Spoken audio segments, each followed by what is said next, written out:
دوستانو خراغلاس دوستانو یو ځل بیا عمران خان انټرنیشنل میډیا له انټرویو ورکوله. هغه انټرویو کې داسې یو خبره وکړه چې یقین وکړئ میډیا والے هم انتهایی حیران کړه او خاص کر په هغه خپلو کارکونانو کې یو داسې جذبه او جنون راچوت کو چې یقین وکړئ هغه به اوس د پاکستان دپاره او د پاکستان د مستقبل دپاره هر جنگ لړا وهلو ته تیار اوسي. او دویم دا چې حبیب اکرم په خپل ویلاګ کې یو دعوه کړې ده او هغه دعوه دا ده چې الیکشن کمیشن اف پاکستان غواړي چې زمونږ د وطن زمونږ د ملک حال دی د لبنان او د یمن غوندي شي. په یمن او په لبنان کې څه چل شوی وو چې کله هلته کې هغو الیکشن ملتوي کو، یعنی مطلب دا دی چې غیر قانوني توري الیکشن سکو ملتوي شو، نو د هغه ملک سره څه چل وکړلی شو په هغې باندې به خبر کو. په لاست کې عمران خان های کورټ ته یو درخواست چې کوم دی نو ورکړی دی چې مال دې سکیورټي راکړلی شي او په هغې باندې به خبره کوو چې د عمران خان سره څه چلو شو، د عمران خان د سکیورټي رسته څه چلو شو او د 15 مارچ نه پس چې کوم دی نو د عمران خان څه صورت حال دی. په ټولو نه اول مونږ راځو چې عمران خان انټرنیشنل میډیا ته چې کوم دی نو انټرویو ورکوله چې په هغه انټرویو کې عمران خان وویل کچرې زه په جیل کې دننه یم او که په جیل نه بهر یم خو زما پارټي به څه کوي الیکشن ګټي، یعنی مطلب دا دی چې زما مثال د نورو پارټو د لیډرانو شانتي نه دی، کچرې هغو بهري نو داندلیانې ماندلیانې او نوې قصې قطاري وکړي او په هغې ترو الیکشن وګټي، خو نه ما د خلکو زړونه ګټلي دي او خاص کر ما چې کوم دی نو د خلکو اعتماد بحال کړی دی او خلک چې کوم دی نو بالکل زما نه مطمئن دی او زما دپاره هر قسم قربانۍ ورکولو ته تیار دی. نو لحاظه هېڅ پروا نه لرم، هېڅ پروا مې نشته دی که زه په جیل کې دننه یم او که بهر یم، خو زما پارټۍ او زما کارکونان به زما سره چې کوم دی نو ولاړ وي. د دې سره سره عمران خان دا خبره هم وکړه چې زمونږ د وطن د ټیک کولو دپاره به د بهر نه څوک نه راځي، یعنی مطلب دا دی چې د بهر نه به داسې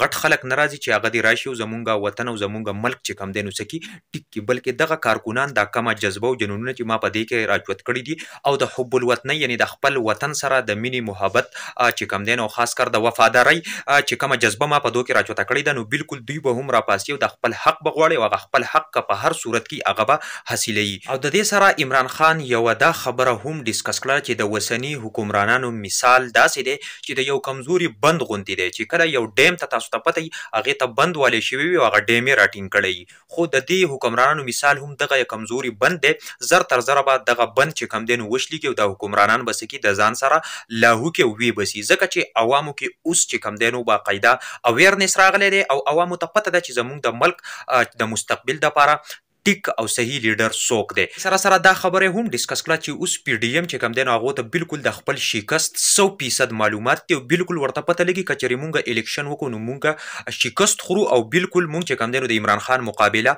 نشو کولی. نو په دې وجه باندې دوی اوس بهانې کوي او مختلف بهانې جوړوي او د الیکشن نه چې کوم دی نو لرې تختی، خو په دې باندې کار نه کېږي، یو ځل به دوی خامخا راځي او الیکشن ته به کیني او حالانکې په قانون کې چې کوم دی نو 90 ورځو کې دننه الیکشن ویلی شوی دی. ملګرو اوس راځو دویم خبر طرف ته چې حبیب اکرم په خپل یو ولاګ کې دعوه وکړه چې په کوم ملک کې الیکشن ملتوي شي نو د هغه ملک حال څنګه تاسو ته پته ده. د هغه ملک د حال د بیانولو دپاره هغه دوه مثالونه ورکړه، هغه مثالونه د یمن او د لبنان دي. تاسو ته پته ده چې کله په یمن کې په 2009 کې حکومت څه چل وکړو الیکشن ملتوي کو، الیکشن لیټ کو او دا چا لیټ کو علي عبدالله صالح په حکومت کې لیټ کړلی شو، نو بیا په 2012 کې څه چلو شو الیکشن وکړلی شو، یعنی په 3 کاله کې تاسو ته پته ده د یمن سره څه چل کړی شو. یمن چې کوم دی نو انتهایی د تباهۍ او بربادۍ سره مخ شوی، د یمن اکانومي چې کوم دی نو څه شوه تباه او برباده شوې وه. او تاسو ته پته ده اوس د یمن څه حال دی. په یمن کې چې کوم دی نو صرف دوه طبقې خلک دی، یو طبقه دا ده چې هغو صرف په دغې حوس او لالچ کې دي، صرف په عوامو باندې حکومت وغواړي، او دویمه طبقه خلک داسې دی چې هغه وایي چې موږ د دې ملک نه وتښتو، دا ملک پرېږدو، دا ملک دغې خلکو ته چې کوم دی نو پاتې کړو. او تاسو ته پته ده په دغه 3 کاله کې بلا خلک چې کوم دی نو د یمن نه بار ته لاړه وتښتېده او یمن چې کوم دی نو انتهایی د تباهۍ او بربادۍ سره مخامخ شو. دغه شانتي مثال چې کوم دی نو د لبنان هم، په لبنان کې هم په 2009 کې انتخابات کېدله، خو په 2009 کې چې کوم دی نو انتخابات څه کړه ملتوي کړه. 2018 کې چې کوم دی نو بیا څه وشو انتخابات وشو، خو په دې دوران کې چې کوم دی نو لبنان هم انتهایی د تباهۍ او بربادۍ سره مخ شو. په لبنان کې چې کوم دی نو غربت راغی، په عوامو کې چې کوم دی نو دهشتګردي، د دې سره سره ملک امن چې کوم دی نو خراب کړلی شو، یعنی لبنان انتهایی اکنومیکلی تباه او برباد شو. نو اوس